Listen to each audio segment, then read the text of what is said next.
I do welcome you to our Loblolly conference.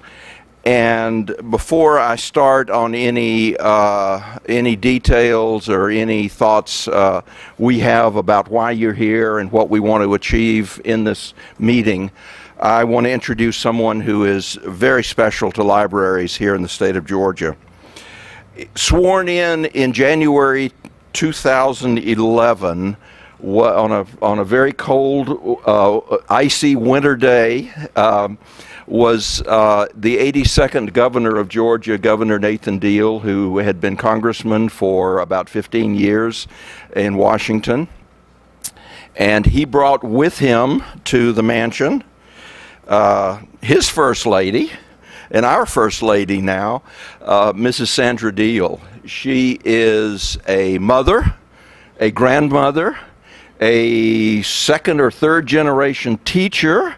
I think both her parents and her husband's parents were all teachers. And she has she has 4 children and 6 grandchildren so far, I'm assuming. And one of the nicest, most giving people that we've had a chance to get to know since they've been in the mansion. And it's my pleasure to introduce the First Lady of Georgia, Mrs. Sandra Deal.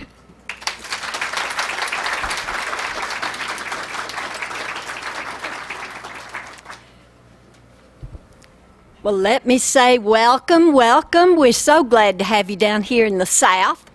And we welcome you as citizens, except you have some work to do, so get your work done and then come join us.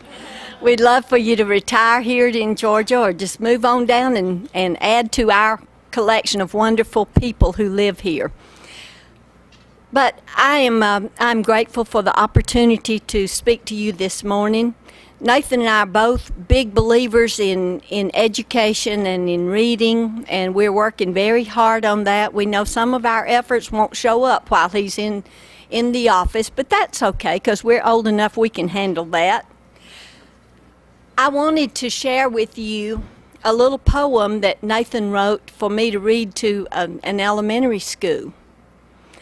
And when I read it later to a school for the blind, they translated it into Braille and gave me a copy, which is like this. And it's so nice that you all are working on things to give people access so they don't have to go somewhere where they have to have Braille, that they have access through other means, or they can order their books from home, or they can have a place to go and fellowship with other people, because everybody ought to have access to reading. Everybody ought to be able to learn to read and to hear the stories and to be a part of life. And so we are grateful that you all are working on this, and we are so thankful that people can share all over this country and make accessibility to reading available to everybody. You know, I tell students when I talk to them, none of us got to choose into which body we would be placed. And we could have been locked into a body that didn't cooperate. And we are lucky that we have the ability to be productive citizens and to do what we can to help those who may be locked in a body that is not as cooperative as ours. And so I thank you for helping do that. Let me read this little poem Nathan wrote. I can read, and he wrote this in February of 2011. I've got news. I'm learning to read. I can sound out my letters like speed.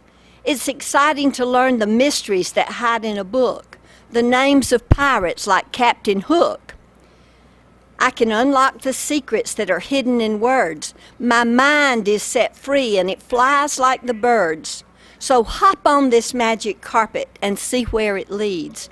There are worlds to explore when you learn how to read. And so that's what we want for everybody, is to be able to learn how to read, whether it's with their fingertips or with being able to hear the words on through recorded books, or to be able to have the expanded visual tools that are there and available to those who can access those. So thank you so very much for letting me come, and thank you for the work you are doing, and thank you, Mr. Veach. He's even helping record the books, or they are working on a project. I mean, you know, we have lots of projects.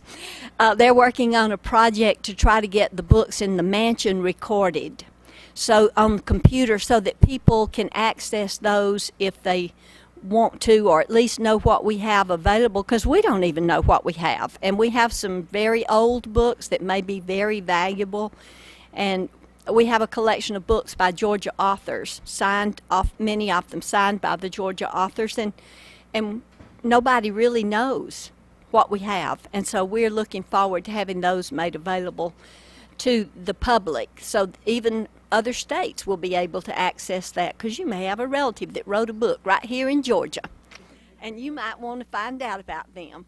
And so we're trying to work with them to improve that. So we thank you very much for all of the efforts that all of you do every day.